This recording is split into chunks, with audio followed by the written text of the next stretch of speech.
జై శ్రీమన్నారాయణ. శ్రీగంధం చెక్క సహజ లక్షణము సువాసనలు వెదజల్లడం. కానీ ఆ గంధపు చెక్కను వాడకుండా మూలపడేస్తే దానికి దుమ్ము మురికి పట్టి దుర్వాసన వస్తుంది.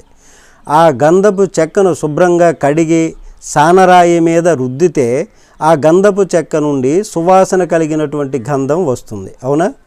అలాగే పూర్వజన్మ వాసనలు, పరిసర ప్రభావాలు మనిషిలోని ధార్మికతను, మంచితనాన్ని మంచితనాన్ని అవన్నీ కప్పినప్పుడు గంధపు చెక్కను మంచినీటితో కడిగినట్టు మన మంచితనంతో దుర్మార్గుణ్ణి కూడా సన్మార్గునిగా మార్చవచ్చండి.